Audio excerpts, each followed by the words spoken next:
آپ کی ability to read write and do necessary arithmetic operations, یعنی کہ اگر آپ لکھ سکتے ہیں، پڑھ سکتے ہیں اور جو بیسک حساب کتاب ہے وہ اگر آپ کر سکتے ہیں تو آپ کو خواندہ کنسیڈر کیا جاتا ہے. یہ ہے ڈیفینیشن. تو اب اگر کوئی یعنی کہ پرائمری پاس ہے اور پرائمری یا چھٹی جماعت پاس ہے یا 8ویں جماعت پاس ہے تو اس ایلیمنٹری ایجوکیشن کے بدلے میں بھی کے نتیجے میں بھی وہ پڑھ سکتا ہے، وہ لکھ سکتا ہے، وہ بیسک حساب کتاب کر سکتا ہے، پلس مائنس ملٹیپلیکیشن وغیرہ. تو یہ کام وہ کر سکتا ہے تو وہ خواندہ کہلائے گا، لیکن وہ قطعی طور پر بھی اعلیٰ تعلیم یافتہ یا ہائیلی کوالیفائڈ نہیں کہلائے گا. ٹھیک ہے.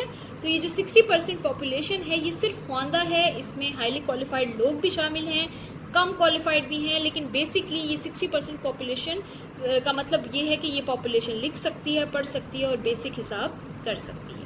ٹھیک ہے جی. اچھا جی، اب ہم اس کے ساتھ سٹارٹ کرتے ہیں. خواندگی کے لغوی معنی کوئی تحریر یا عبارت پڑھنا ہے. یعنی خواندگی کا مطلب جو لغوی لحاظ سے لٹریری وے میں اس کا جو میننگ ہے اس کا مطلب ہے کسی بھی تحریر کو یا کسی بھی عبارت کو یا کسی بھی پیراگراف کو پڑھنا، لکھی ہوئی کوئی چیز پڑھنا.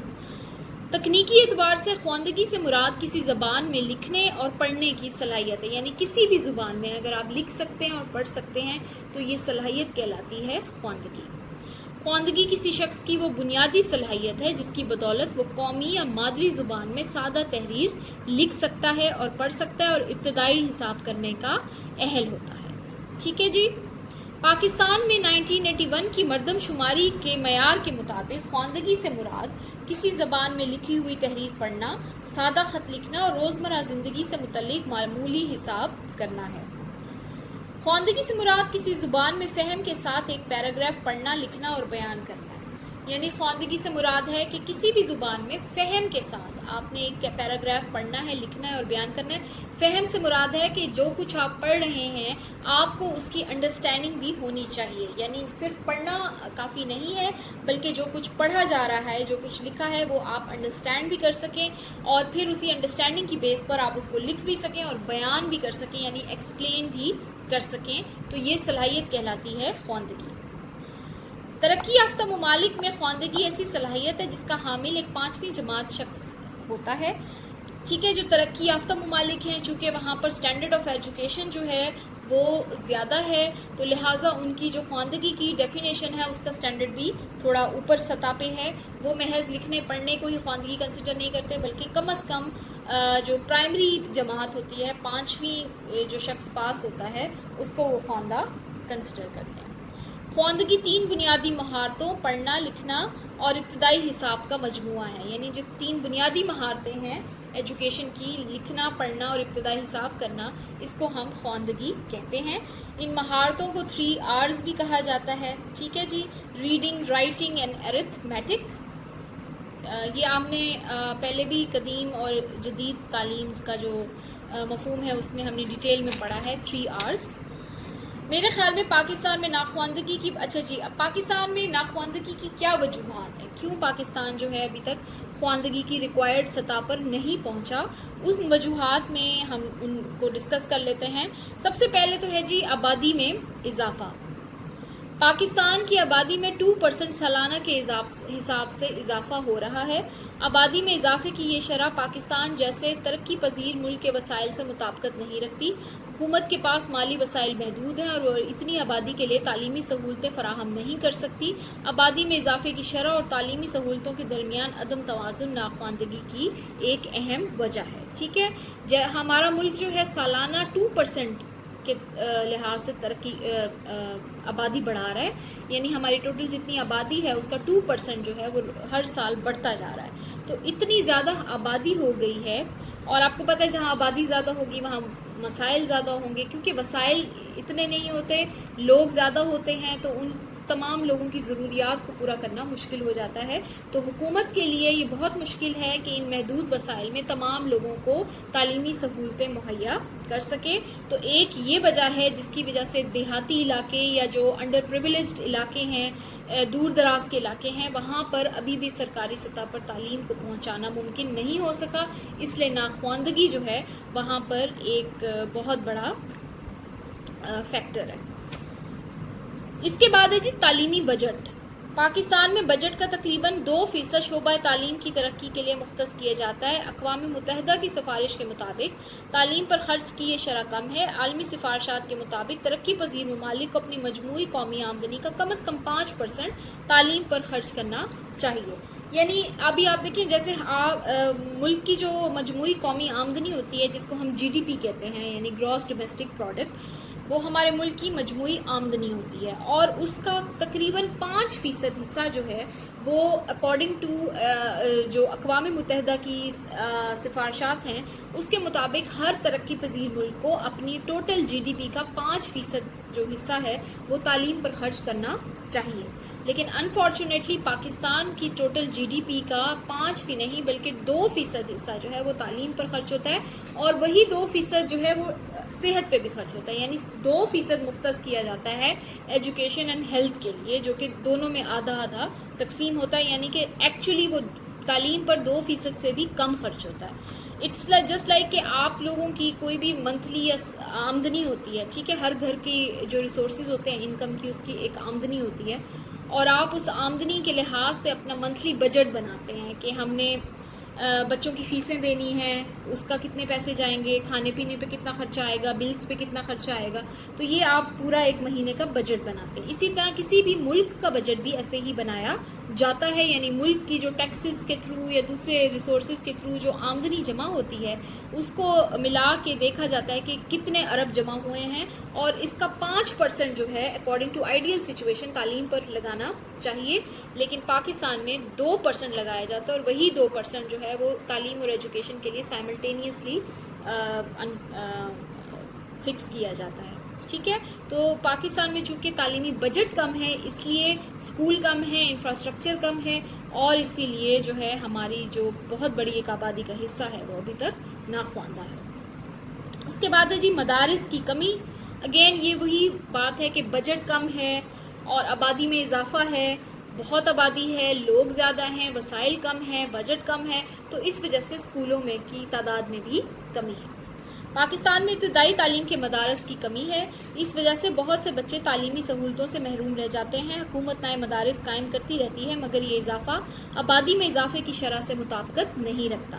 اس طرح آبادی میں اضافے کے ساتھ ساتھ ناخواندگی کی شرح میں بھی اضافہ ہوتا رہتا ہے. اگرچہ اب نجی مدارس قائم کیے جا رہے ہیں لیکن دیہی علاقوں میں ابھی بھی ابتدائی مدارس کی کمی ہے. ٹھیک ہے جی، پرائیویٹ سیکٹر بھی اب تعلیمی ادارے کھول رہا ہے لیکن اس کے باوجود جو ہے دیہاتی علاقوں میں ابھی بھی ابتدائی تعلیم کے جو مدارس ہیں ایلیمنٹری ایجوکیشن کے ان کی بہت کمی ہے. ترک مدرسہ ڈراپ آؤٹ. ترک مدرسہ جس سے مراد ہو، ترک کا مطلب ہوتا ہے چھوڑ دینا، مدرسہ اسکول یعنی اسکول چھوڑ دینا.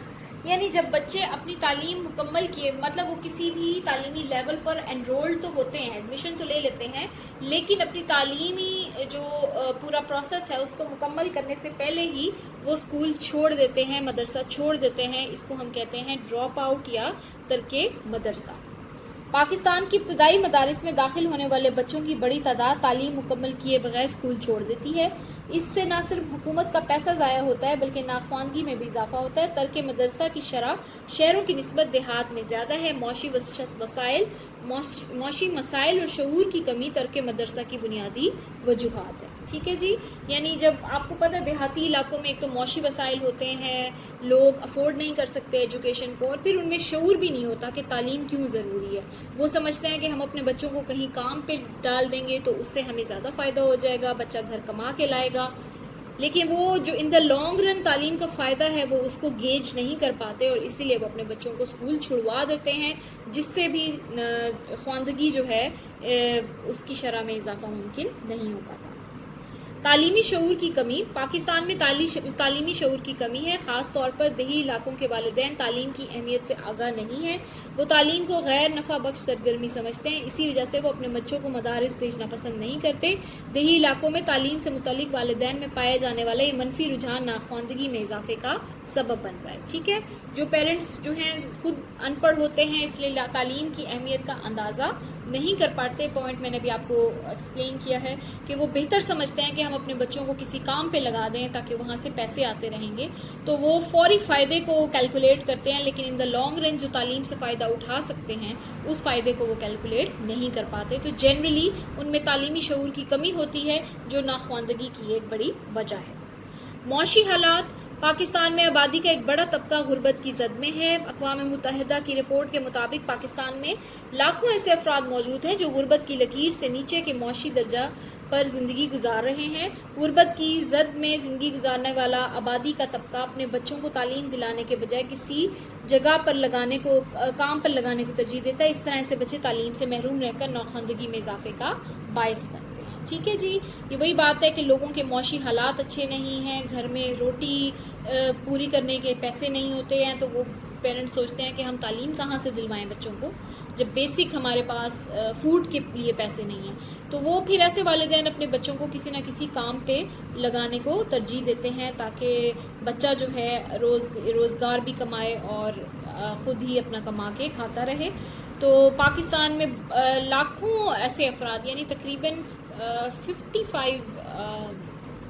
35% آبادی کا، یا may be something like that, statistics ابھی مجھے کلیئرلی یاد نہیں ہے، لیکن جو غربت کی لکیر سے نیچے زندگی گزار رہے ہیں. غربت کی لکیر سے مراد یہ ہے کہ غربت کا ایک معیار طے کیا گیا ہے انٹرنیشنل اس کے مطابق، اسٹینڈرڈس کے مطابق، یعنی جو شخص دن میں $1 کمائے گا اس کو، بلکہ $1، ہاں جی، اس کو غریب کنسیڈر کیا جائے گا. تو اگر آپ کی پر ڈے کی آمدنی $1 کے مطابق ہے، آج کل ڈالر کا ریٹ نکال لیں تو آپ غریب ہیں. تو پاکستان میں تو ایسے بہت سے لوگ ہیں جو غربت سے بھی نیچے زندگی گزار رہے ہیں. معاشرتی اقدار. ہمارے ملک کے دیہی علاقوں میں تعلیم و تربیت کو اہمیت نہیں دی جاتی. غریب والدین اپنے بچوں کو اسکول بھیجنے میں سنجیدگی سے کام نہیں لیتے. وہ اپنے بچوں کے لیے باپ دادا کے پیشوں کو پسند کرتے ہیں. اس کے علاوہ دیہی علاقوں میں لڑکیوں کی تعلیم کو پسندیدگی کی نظر سے نہیں دیکھا جاتا. پاکستان کی زیادہ تر آبادی دیہات میں رہتی ہے، اس لیے آبادی کا ایک بڑا حصہ ناخواندہ ہے. بے روزگاری. ہمارے پاکستان میں تعلیم یافتہ بے روزگاروں کی تعداد میں روز بروز اضافہ ہو رہا ہے. ان حالات میں تو لوگوں کے ذہنوں میں تعلیم کے بارے میں منفی رجحانات پرورش پا رہے ہیں. غریب طبقے سے تعلق رکھنے والدین اپنے بچوں کو اسکول بھیجنے کے بجائے کوئی ہنر سکھانے کو ترجیح دیتے ہیں تاکہ وہ روزگار کے قابل ہو سکے. اس طرح بہت سے بچے ناخواندہ رہ جاتے ہیں. اچھا جی، یہ بہت بڑا مسئلہ ہے جاب لیسنس. چونکہ امپلائمنٹ نہیں ہے، گورنمنٹ جو ہے وہ روزگار مہیا نہیں کر پا رہی ہے، اس لیے بہت سے پڑھے لکھے لوگ جو ہیں وہ بھی جن جابز نہیں ہوتی ہیں اور وہ اور جابز کر رہے ہوتے ہیں اپنی ضروریات کو پورا کرنے کے لیے. تو ان حالات میں جو غریب طبقے کے لوگ ہیں وہ مزید انکریج ہوتے ہیں کہ وہ اپنے بچوں کو پڑھانے کے بجائے کوئی نہ کوئی ہنر سکھا دیں، کیونکہ ان کو لگتا ہے کہ اگر پڑھ لکھ کر بھی اگر آپ نے اس طرح کا کوئی کام ہی کرنا ہے، جاب نہیں ملنی ہے آپ کو، تو پھر بہتر ہے کہ پڑھائی لکھائی پہ ٹائم ویسٹ نہ کیا جائے، پیسہ ویسٹ نہ کیا جائے، اور وہی ٹائم جو ہے آپ کسی ہنر کو آلریڈی سیکھ لیں. تو یہ ایک بڑا فیکٹر ہے جو کہ ہمارے ہاں ہے، کیونکہ اگر آپ اچھی تعلیم حاصل کریں اور تعلیم حاصل کرنے کے بعد بھی اگر آپ کو مناسب جاب نہ ملے تو اس سے انسان بہت زیادہ دل برداشتہ یا ڈس اپوائنٹڈ ہو جاتا ہے، اور پھر ارد گرد کے ماحول پر اس چیز کا برا اثر پڑتا ہے. ایک یہاں سے مجھے ایک بات یاد آئی ہے. میرے ایک بہت اچھے جاننے والے ہیں، ہی از اے بزنس مین. تو ایک دفعہ انہوں نے کہا کہ میں نے ان سے پوچھا کہ آپ نے بزنس کیوں کرنا چاہا یا آپ نے اپنی تعلیم کو آگے کیوں نہ بڑھایا.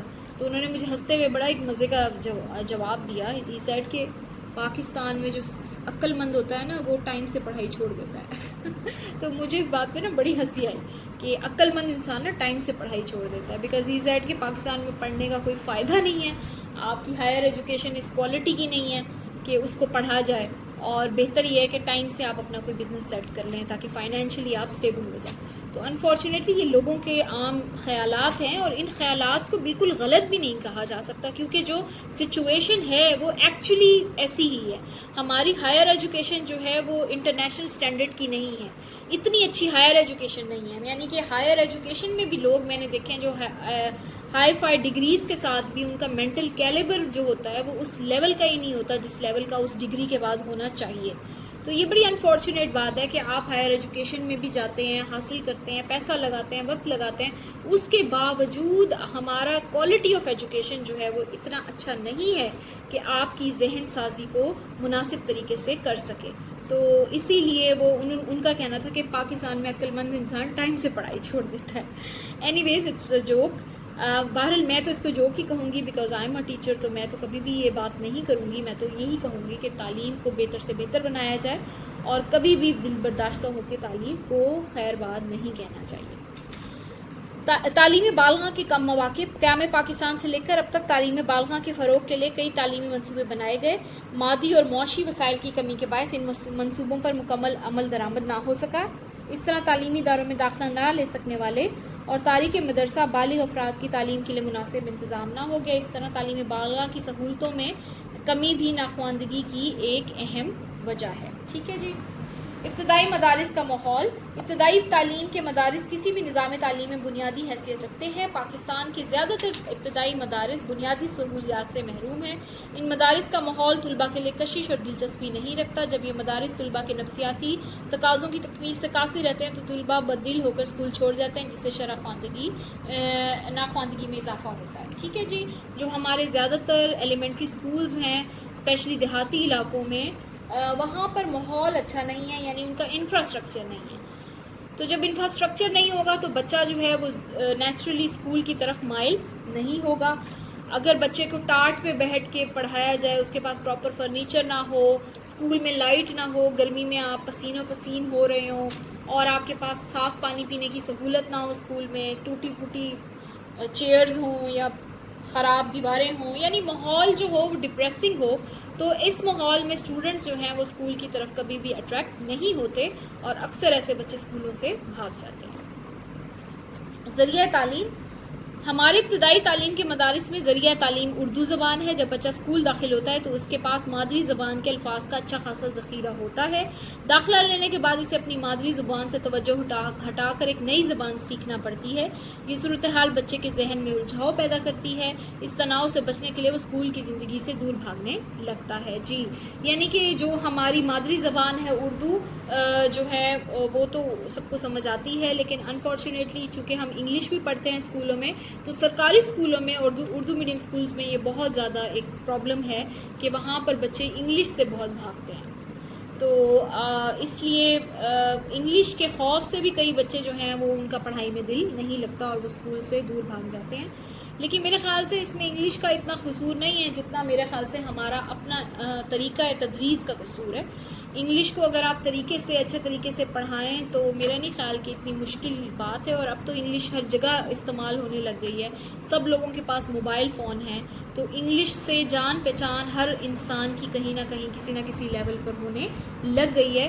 تو میرے خیال سے ہمیں اپنے طریقہ تدریس کو بہتر کرنا چاہیے. ریاستی پالیسیاں. سرکاری سطح پر شرح خواندگی میں اضافہ کے لیے کئی پالیسیاں تیار کی جاتی ہیں، لیکن ان کی عملی صورت گری کے لیے ضروری اقدامات نہیں کیے جاتے. پاکستان کی ہر تعلیمی پالیسی میں ناخواندگی کے خاتمے کے لیے اقدامات اٹھانے کی سفارش کی گئی، مگر ان کی کوئی واضح عملی صورت نظر نہ آئی. ٹھیک ہے جی.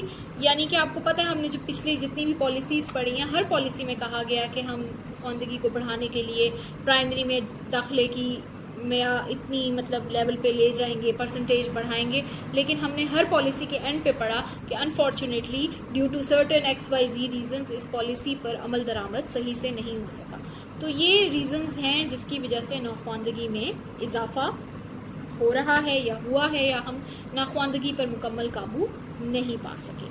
تو اگر اس کے علاوہ بھی آپ کے ذہن میں کوئی ریزن سمجھ آتی ہے اگر آپ کو، تو آپ ضرور مجھ سے واٹس ایپ گروپ پہ ڈسکس کیجیے گا.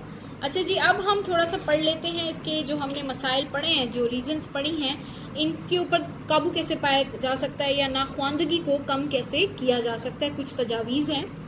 دنیا کا ہر نظام تعلیم 100% شرح خواندگی کی قومی ہدف کے حصول کے لیے تمام ممکنہ اقدامات اٹھاتا ہے۔ خواندگی قومی وحدت اور انفرادی شعور کا پہلا زینہ ہے۔ ناخواندہ افراد کو ملک و قوم کے لیے مفید نہیں بنایا جا سکتا۔ کسی ملک کے تعلیم یافتہ افراد قومی ترقی میں اپنا کردار ادا کرتے ہیں۔ اگر ملک کی شرح خواندگی بلند نہ ہو تو معاشرتی اور معاشی ترقی میں رکاوٹ پیدا ہو جاتی ہے۔ شرح خواندگی میں اضافے کے لیے درج ذیل تجاویز پر عمل درآمد کرنے سے مثبت نتائج حاصل کیے جا سکتے ہیں۔ بہبود آبادی، شرح خواندگی میں اضافے کے لیے تیزی سے بڑھتی ہوئی آبادی کو روکنا ضروری ہے۔ اس کے لیے جامع منصوبہ بندی کرنا ہوگی۔ اسی صورت میں آبادی اور وسائل میں توازن پیدا ہوگا۔ ٹھیک ہے، یعنی آبادی کو کنٹرول کریں۔ سیاسی استحکام، یہ بڑا ضروری ہے کہ ملک میں وہی بات ہے کہ جتنا سیاسی استحکام ہوگا، جتنی پولیٹیکل سٹیبلٹی ہوگی، اتنا ہی تعلیمی پالیسیوں پر کنٹینیوٹی کے ساتھ عمل درآمد کیا جا سکے گا اور تعلیمی پالیسی کو بہتر سے بہتر بنانے پر توجہ دی جا سکے گی۔ تدریسی اوقات، اگر دیہی علاقوں کے ابتدائی مدارس کے تدریسی اوقات مقامی ضروریات کے مطابق کر دیے جائیں تو دوپہر اور شام کے وقت تدریس سے شرح خواندگی میں حوصلہ افزا اضافہ کیا جا سکتا ہے۔ ضروری ہے کہ دیہی علاقوں کے ابتدائی مدارس کے اوقات مقامی ضروریات کے مطابق بنائے جائیں۔ دیہاتی علاقوں میں چونکہ لوگ دن کے وقت کام کرنے کو زیادہ پریفر کرتے ہیں، لہٰذا اگر وہاں پر شام کے اوقات میں یا دوپہر کے اوقات میں تدریسی سرگرمیاں منتقل کر دی جائیں تو شاید وہ لوگ بھی تعلیم کی طرف زیادہ متوجہ ہو سکیں گے۔ روزگار، بنیادی ابتدائی تعلیم، شرح خواندگی میں اضافے کے لیے اگر ابتدائی تعلیم کے نصاب میں پیشہ ورانہ مضامین شامل کیے جائیں تو اس کے حوصلہ افزا نتائج سامنے آئیں گے۔ اس سے طلباء میں تعلیم کے لیے کشش پیدا ہوگی اور وہ خواندہ ہونے کے ساتھ ساتھ روزگار کے قابل بھی ہو جائیں گے۔ یعنی ابتدائی سطح پر صرف تھیوریٹیکل سبجیکٹس نہ پڑھائے جائیں بلکہ کوئی پیشہ ورانہ مضمون بھی پڑھایا جائے تاکہ بچے جو ہیں وہ زیادہ تعلیم میں جو ہے وہ دلچسپی لیں، تاکہ وہ تعلیم حاصل کرنے کے ساتھ ساتھ کسی روزگار کے قابل بھی ہو سکیں۔ تعلیمی شعور، ناخواندگی کے فروغ کے لیے دیہی علاقوں کے والدین میں تعلیم کی اہمیت کا شعور بیدار کرنے کی ضرورت ہے۔ اس شعور کے نتیجے میں وہ نہ صرف اپنے لڑکوں کو مدارس بھیجیں گے بلکہ لڑکیوں کو بھی تعلیم دلانے میں آمادگی ظاہر کریں گے۔ لازمی پرائمری تعلیم، لازمی پرائمری تعلیم کا وقت کا ایک اہم تقاضا ہے۔ والدین کو پابند کیا جائے کہ وہ اپنے بچوں کو حصول تعلیم کے لیے تعلیمی اداروں میں بھیجیں۔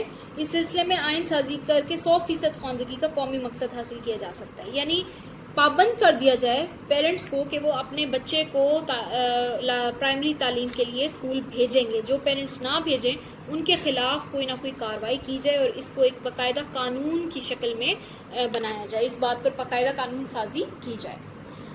مراکز تعلیم بالغاں، حکومت کو تعلیم بالغاں کی طرف خصوصی توجہ دینی چاہیے۔ تعلیم بالغاں کے زیادہ سے زیادہ مراکز قائم کر کے ناخواندگی کی شرح میں کمی کی جا سکتی ہے۔